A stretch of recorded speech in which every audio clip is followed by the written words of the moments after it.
Ayan mga ka-DIY, ako nga pala si JM Tutorial.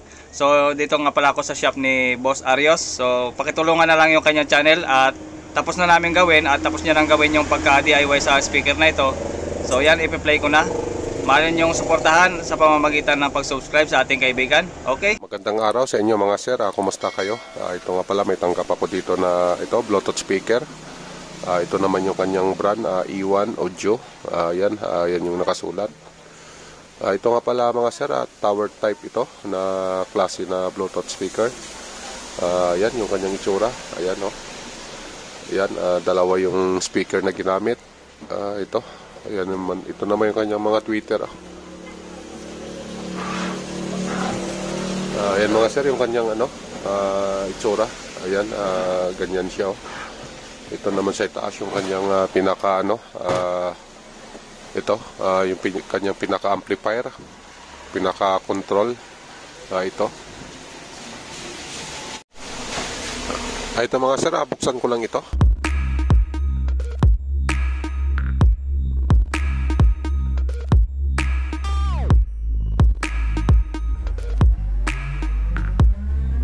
Ito na mga sir, yung kanyang pinaka-amplifier board, inalis na natin. Yan o, ito yung kanyang itsura. Yan o, may microphone in naman siya. Ito naman yung kanyang decoder. Ito naman yung kanyang tone control sa bass niya, tsaka sa treble. Ito naman yung kanyang power on, off, at saka ito, kasama na rin yung volume dito. Ayan, ito naman yung itsura ng kanyang pinaka-amplifier. Ayan o. Dito yung mga terminal ng speaker at saka yung antenna ng FM niya. Ayan. Ayan yung kanyang likuran. Ayan o. Ito naman yung battery niya. 2 piraso na 18650 na battery. Ito. Pero ito mga sir, hindi na natin i-repair to kasi kinulikot na kasi ito na may-ari. Ang ginawa niya dito, sinubukan niya isaksak ito sa 220 volts na AC. Ito malamang malaki na ang problema nito. Kaya ang gawin ko na lang dito, total nakausap ko na ang may-ari na palitan na lang ito ng board, pumayag naman. Bali ang gawin natin dito mga sir, magti-DIY tayo, magpapalit tayo ng board. Ito mga sir, yung ating pamalit na bago na Bluetooth speaker. Ito yung kanyang itsura. Ito na yung magiging itsura ng kanyang Bluetooth speaker. Ito nga pala, ito yung kanyang function. Ito, mayroon siyang dalawang microphone input, mic 1, mic 2, at saka ito may mic volume din siya. Tsaka ito naman yung kanyang audio input, ayan, left and right. Mayroon siyang USB. Ito, mayroon din siyang TF, pang memory ito. Tsaka ito mga sir, mayroon din siyang tone control sa kanyang music. Yan yung kanyang volume, treble, bass. At saka pwede rin natin ito magamit sa 12 volts, 24 volts. Ibig sabihin nito, pinakamababa 12 volts hanggang 24 volts. Kung halimbawa mga 15 volts, 19 volts, pwede rin dito. Ito naman mayroon siyang AC input ito. At saka ito naman yung kanyang switch on off. Ito pala yung kanyang para sa AC input, ayan o. Dito isasaksak, yan.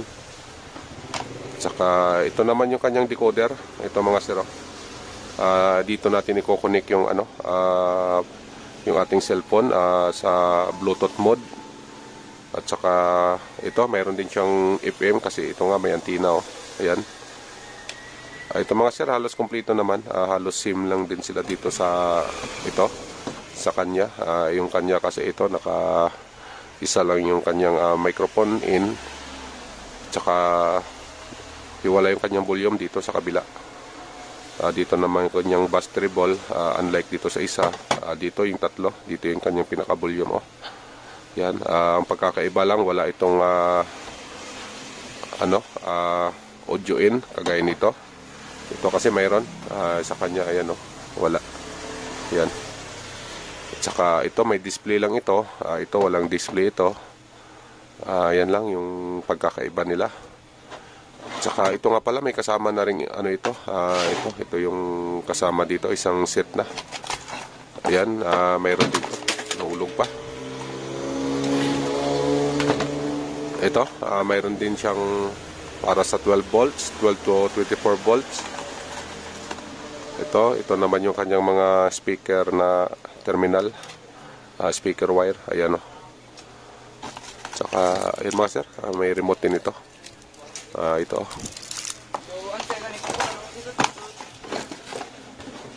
Ito mga sir, ito kasi hindi natin may lalagay ito doon kasi nga iba yung sukat nito, ayan.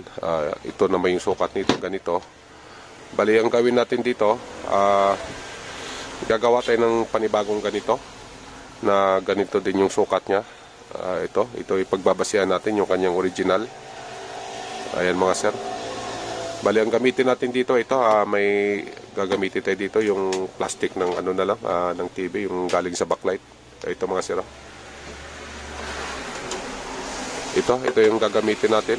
Gagawa tayo ng, kasi itong sa kanya hindi na natin ito magagamit kasi metal ito, medyo mahirap natin tabasin to.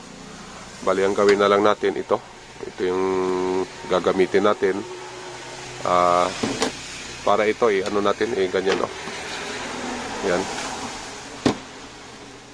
Ito mga sir, alisin muna natin to, yung mga nakalagay dito para malinis ito. Tapos ito yung gagawin nating pattern para dito. Ayun, ganyan. Ito mga sir, ano ko lang, baklasin ko muna to, tapos ano natin dito, isukat natin dito sa pamalit natin.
Ito na mga sir, yung ginawa natin, ayun nakakabit na dito sa kanyang box.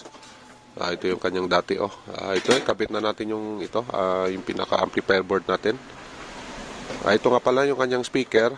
Ito kasi nakadalawang whopper ito. Ayan ayan mga sir, dalawa yan. Kaya ang ginawa natin ito, yung connection natin parallel na lang. Ayan pinagsama natin yung dalawang pula at saka yung dalawang itim.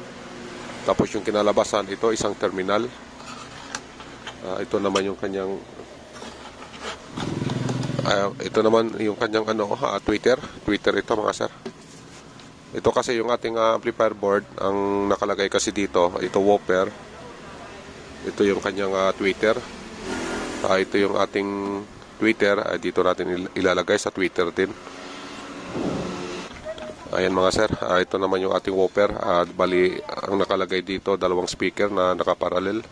Dito lang natin ilalagay sa kanyang whopper din. Ayan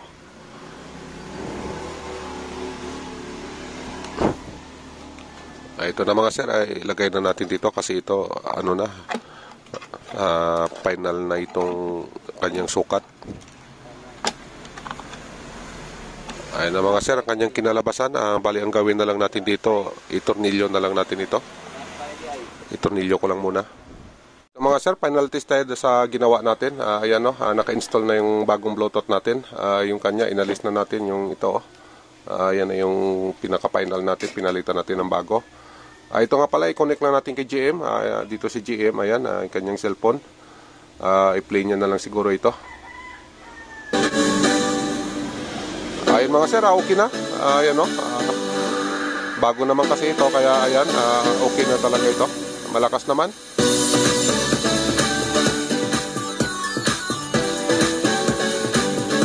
Ayan mga sir, okay na. Nagawa din natin ng unit na ito. Ayan, nag-DIY tayo. Ayan yung resulta.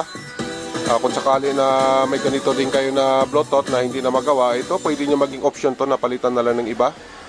Ito, share ko lang naman sa inyo. Baka sakali na makatulong ito sa inyo. Ayan mga sir. Ayan, salamat nga pala kay GM. Kasi ayan, nag-connect tayo sa kanyang cellphone. Ayan siya.